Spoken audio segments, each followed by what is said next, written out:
To make sure we have a common set of vocabulary, let's now talk about the units of radiation exposure, or for shorthand, dose. There's a lot of different units you'll see used, but I'm going to ask you to focus on only two. One of them is a unit of energy absorption, and the other one is a unit of equivalent risk. First, I'm going to introduce all of them so that you'll have seen them all, but then from then on, we'll just look at two of them. Let's start off with the first one that was used, which is a unit called a Röntgen. It's a unit of ionization. In other words, how many ion pairs does radiation produce in air as it travels through material? Now, this can be a kind of difficult one to correlate to, let's say, dose to biological tissue, but it's one that's relatively easy to measure on your own. The formula is not too hard. You look at the number of ion pairs created by the radiation traveling through material as a function of this number W, the ionization energy, or the energy required to create one ion pair. And this was actually used during the discovery of a neutron. So in a 1931 paper in Nature by James Chadwick, he actually used the units of Röntgens and the setup shown here to realize that there is a new particle called a neutron. At that point, neutrons weren't thought to exist. And he was looking at the amount of ions created during the irradiation from polonium alpha decay. For a review of alpha decay, you can jump back to module 1.2.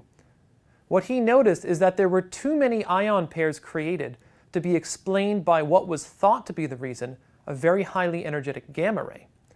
And that helped him to realize that there was this new particle called a neutron, a heavy, uncharged particle that would create a lot of ion pairs in this is his actual drawing of the ion chamber connected to the oscillograph. In other words, a machine that measures a change in charge or a change in an electrical signal. And so this unit, Röntgen, was used in order to deduce the existence of the neutron. But it's not one that we commonly use nowadays to quantify dose. So let's first stick with the SI, or the International System units. And the two here that I'll discuss next are the only ones I really want you to remember. The first one of these is called the gray. And the gray is formally defined as 1 joule per kilogram.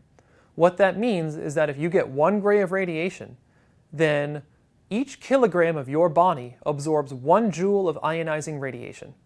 And if you're trying to move from, let's say, the radioactivity of an isotope to the amount of dose that it gives to a person or an animal or a cell, you start here. You always start at the gray. Then, if you're interested in the amount of equivalent risk, or the increased probability that this radiation will cause some bad effect, from cancer later, or some neurological or gastrointestinal disorder now, we use the unit called the sievert. And the sievert is a simple conversion. It's the dose in gray times a couple of quality factors Q, which I'll introduce on the next slide. You may also see two other units called rad and rem, and they're just simply 100 times their SI or corresponding unit. So you may see all 5 of these used, but for your calculations and moving forward, I just want you to focus on the gray and the sievert. Again, the gray is a measure of energy absorption, and the sievert is a measure of increased risk. Now let's look at these quality factors in terms of dose. Different types of ionizing radiation, as we've discussed, penetrate different distances in different matter.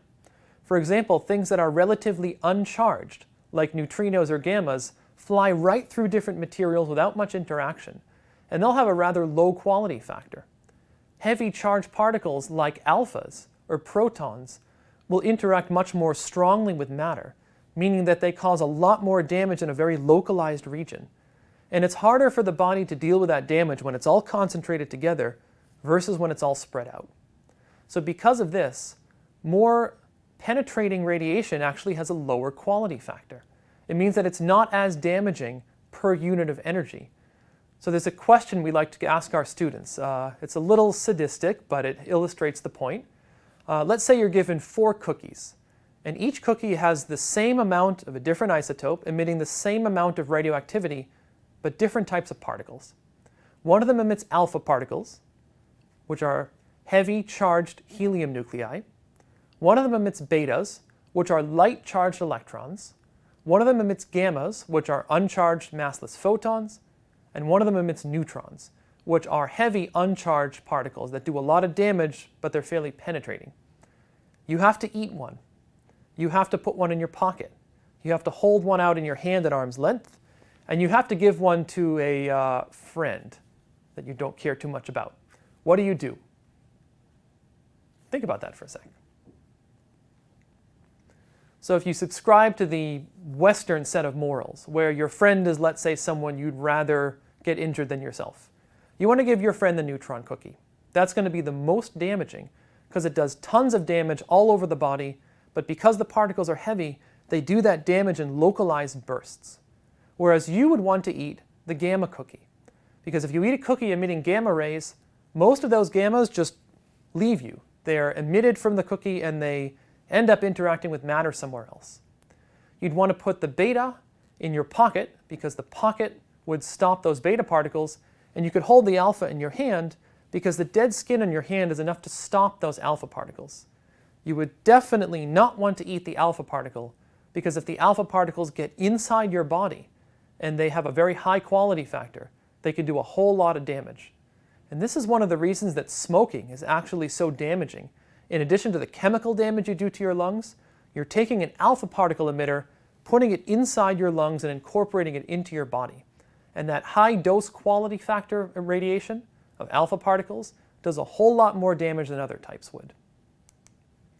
Now let's take a look at some patterns between these quality factors. You'll notice that all the different types of radiation which are very light and fairly penetrating don't do a lot of damage in one place. X-rays, gamma rays, betas, positrons of all energies have a quality factor of 1. All the way at the bottom, the alpha particles have a quality factor of 20, which means that the same energy alpha particle is 20 times more likely to cause some increased risk of radiation effects than a gamma ray. And if we look at the neutrons, neutrons of different energies have different quality factors. The lower energy ones just don't have that much energy to begin with, and they kind of bounce around in your body a little more willy-nilly and don't do as much damage in concentrated places. As the neutron energy increases, they get more damaging, which you might expect. And here's something that happens that you may not expect. When the neutron energy gets really, really high, the quality factor goes down again. And that's because even though the packets of damage that the neutron does when it hits cells are pretty dense, the higher energy the neutron, the further spread out that they are. And it's about how compact or spread out that damage is that determines its quality factor. There's also a tissue weighting factor. This has to do with the fact that different tissues in your body are more susceptible to radiation damage than others. You can look at the table as shown here, or if you're at MIT, you can do some pattern matching. Now let's take a look at the different tissue weighting factors, knowing that a larger weighting factor means more damage, and a smaller weighting factor means less damage. Do you see any patterns here? Let's look at the top.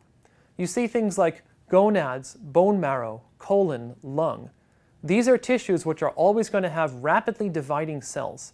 And the faster the cells are dividing, the more likely that radiation damage can cause a mutation or some other damage before your body's repair mechanisms fix it.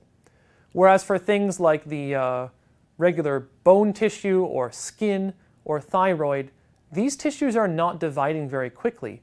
And either it doesn't really matter if they get irradiated as much, or your body can repair them before the damage kind of takes effect and the cells start to divide.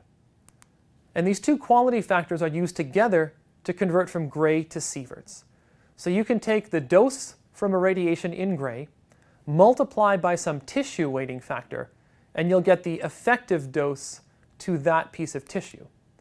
You can then also multiply by the radiation quality factor and then sum over all the tissues that are being exposed to get the total dose to your body in sieverts. So again, to go from gray to sieverts, you take the dose in gray, which you can calculate from radioactivity, multiply by tissue weighting factors, multiply by radiation quality factors, and there you get your effective risk in sieverts. So let's now do an example calculation. Let's say you have a radiation worker that gets some radiation to the whole body, and then some to the skin, and then some to the lung. How do you figure out the total amount of dose that this person was exposed to? So notice what we've done here is looked at the amount of dose in gray exposed to each type of tissue, we look at the lung and the thyroid and the whole body separately. So let's say there were some alpha particles that blasted this guy's lung.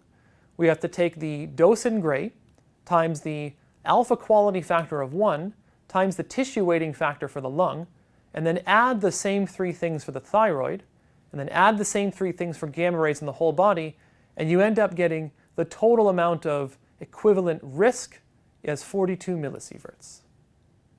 Now your average radiation worker is allowed to get 50 millisieverts of equivalent risk dose per year. And with this person being exposed to 42 millisieverts, that means you can get 8 millisieverts in the rest of the year and still suffer no ill effects. So next up, let's start talking about what these ill effects are from radiation and how much dose or equivalent risk it takes to sustain them.